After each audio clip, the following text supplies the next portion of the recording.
Well, it's been a subdued start to the season as far as Pheasant's Nest trainer driver Darren Hancock is concerned, but that all may change at Club and Angle on Saturday night. Darren's got a couple of nice drives.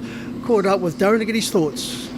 Well, Darren, as I mentioned in the intro, it's been a quiet start of the season, but you've got a couple of nice drives, in particular Check-In in race 8. Yeah, Check-In's a horse that we got from New Zealand, and he won one here, and then I see him down to Melbourne because it sort of suited him, the grade, and then he won down there and a few placings, and then he's come back. But he's just starting to hit his straps again. He ran a couple of seconds in the provincials, and he's drawn all right on Saturday night. Yeah, both those runs, Goldwood and Penrith, he hit the line strongly behind I'm a Sports Star for David Thorne and also Aquasanta, so the form is there. Yeah, he gets in that race all right too. He's dropped down into an 80 rating. When I got him, I think he was 100 and something, so he gets in the race okay. A couple of strong contenders in the race. Stravinsky's Oliver, an interesting runner now with Jason Grimson from Victoria, and of course Kingmaker for Belinda and Luke McCarthy. Yeah, they go pretty good. I mean, Kingmaker, he looked real good when he won about 8 straight. He goes good, and the other two go good, so it'll be a hard race, but he'll get a good run there somewhere. And what about Vatican Hill in the final event? The Trotters led last time out, then broke. Yeah, we had a few little issues with him. He came over from New Zealand. He broke the first start, and then which are Trotters, and then he ran a good second to that horse of Jared Ouchins, and then he led the other day. I thought he could nearly win, and he just broke on the home corner. He just didn't trot real good, and he seems all right. He trialled good on the Wednesday, and I put him in Saturday night. Hopefully he just gets around good.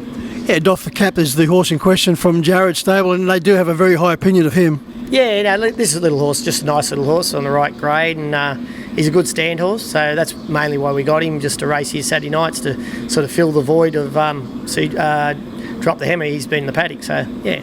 And with those Trotters, Darren, particularly when you can bring him over from New Zealand, there's always that little bit of an experiment with them. Yeah, it seems that way. I think the Kiwis get rid of the ones that do things wrong. But yeah, well, that's the way it goes. You know, you take the punt and try to get something that's all right, and if they do a few things wrong, you sort of got to hopefully sort them out. Darren, the Hancock name is synonymous with harness racing. The honour rolls of certainly overflowing with the names of both yourself, your dad Richard, and of course Brian, your uncle. But the family, as far as you're concerned, your boys Brandon and Corey just haven't followed in Dad's tradition. No, they're not really interested in the horses. Brandon, the oldest one, he could drive one. I put him on a couple and he just drove them, but he's not interested. And Corey done the mini trots, but he lost a bit of passion for it, so he went and done his own thing. And I got a little 10-year-old, but Kai, he hasn't started yet, but I don't think he likes horses much either. Well, you've got the bases covered as far as you've had any problems with the home, because you've got an electrician and a plumber with those two boys. Yeah, they've both got good jobs, and they do really good at what they're doing, and they're happy, and as long as they're happy, and so it looks the way to go. They're both tradies, and they're going really good. And they're both very mild and well-mannered boys. Brandon in particular, you wouldn't know it because he's so quiet, but underneath, if you get him upset, he certainly can explode. Yeah, he's pretty lethal. He's done a lot of Brazilian Jiu-Jitsu over the years, and he's travelled the world doing it, and so he's pretty busy now, electrician, but he still trains a couple times a week, and he probably has a tournament. Like, he used to go every weekend when he was training, but now we just go, every 3 or 4 months he might have a tournament, And he's coming off a last start win? Yeah, we went to Canberra about 4 months ago, and he hadn't fought for 18 months, but he ended up cleaning them all up. It was really good to watch. I know when he was a youngster just coming through the ranks with his martial arts, he used to videotape them all and show us over in the barn. Outstanding. Yeah, he's just a bit of a natural, and he started doing karate, and then he went through and he started doing the Brazilian Jiu-Jitsu wrestling, and then he went to a couple of really good gyms where Rob Whittaker, the UFC fighter, he trained with him for about 3 years.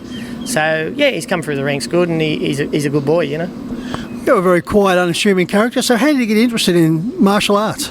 I don't know. He tries things. He likes other things. He's very good at what he does, electrician, and he's actually just started racing his Mustang at the racetrack actually. So he started to take it on the track. So he tries things all the time. So he likes horsepower of a different type. Yeah, he does. He loves cars and things, and he's got it right into that now. So that might be the next thing.